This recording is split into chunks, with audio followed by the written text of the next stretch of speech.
자유한국당 홍준표 대표는 바른정당을 첩에 비유해서 지금 또 논란이 되고 있는데 이 글은 왜 올린 겁니까?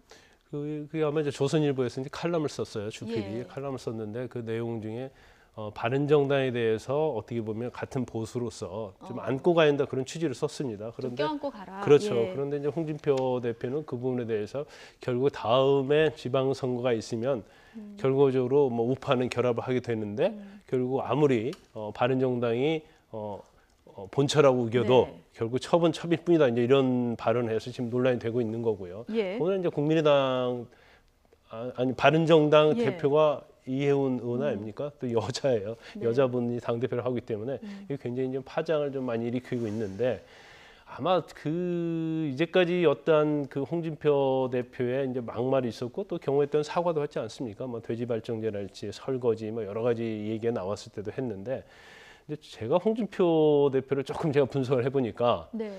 이게 우리가 이 언어라는 건 말이죠. 머리와 가슴 속에 있을 때 나오는 거거든요. 그러니까 평소 때 홍준표 대표가 쓰던 언어가 였던 것 같아요. 그러니까 그 언어 자체에 어떤 적절성, 부적절성에서 본인은 그냥 일반적으로 썼기 때문에 별 문제가 없다고 생각해서 이걸 툭툭 내뱉는데 그것이 사실은 논란을 굉장히 많이 일으키고 있다 이렇게 볼 수 있는 거고요.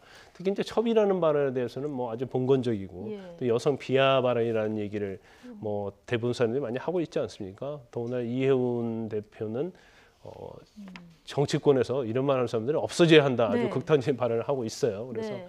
또 이 부분에 대해서 또 홍준표 대표는 뭐 평소 때 자기가 소박하게 쓰던 얘기였다. 소박하게 쓰는 그렇죠. 이제 얘기였다. 그런 예. 얘기를 하고 있어서 이게 뭐 사과 발언은 아니고 어떤 홍준표 대표의 네. 어떤 생각을 좀 반영하는 그런 언어들이다 이렇게 볼 수 있는 거죠. 네.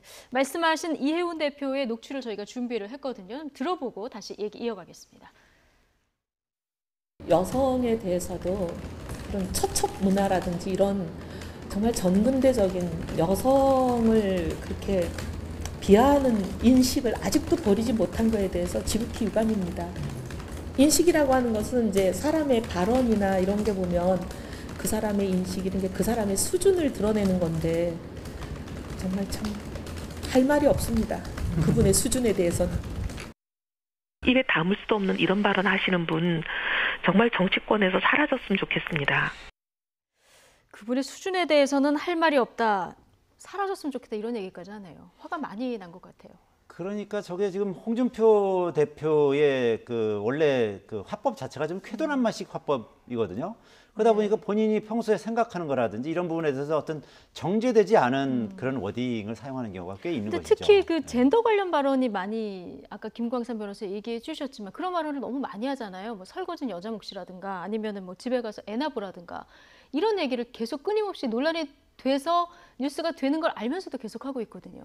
그러니까 그 좀 전에 말씀드린 것처럼 예. 이제 본인이 어떻게 보면 이제 평소 생각을 그걸 좀 그 가감없이 얘기를 하는 뭐 그런 스타일이거든요. 그런데 그것이 일반적인 국민들이 받아들일 때는 뭐 상당히 좀 시대착오적인 그런 발언이라고 보여지는 것이죠. 그러니까 네. 저 같은 경우도 저 딸만 둘인데 이런 발언에 대해서 사실 납득하거나 수긍하기 어렵거든요. 그러니까 이런 그 홍 대표의 어떤 발언 수위라든지 이런 발언 경향이 네. 결국은 그 자유한국당이 뭐 젊은 층이나 아니면 여성층이나 아니면 이제 중도층으로 이제 외연을 확장해 나가야 되는데 오히려 이런 그 홍 대표의 어떤 발언의 어떤 네. 이런 수위라든지 이런 좀 막말에 가까운 예. 이런 발언들이 결국은 그 어떤 외연 확장을 그 막는 걸림돌로 작용하지 않을까 뭐 그렇게 예. 보는 사람들이 많은 것 같습니다. 지금 저희가 그래픽에서 보여드리고 있습니다만은 이동철 대변인은 지금 준표스럽다라는 말이 사전에 등재될지도 모르겠다 이런 비판을 또 했고요.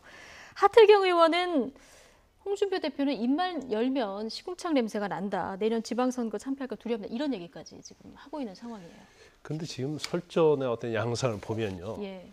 민주당의 추미애 대표는 국민의당을 저격하지 않습니까? 근데 홍준표 대표는 또 바른정당을 굉장히 어떻게 보면 무시하는 네. 그런 막말을 좀 계속하고 있어요. 근데 아마 두 정당은 그런 것 같아요. 추미애 대표는 여당으로서 어떤 양당 구도를 굉장히 좋아하고 있고 그다음에 또 홍준표 대표는 또 제1야당으로서 건재함을 보여야 하기 때문에 이것이 그전에 했던 양당으로 회귀를 굉장히 바라고 있다는 느낌이 듭니다. 그래서 예.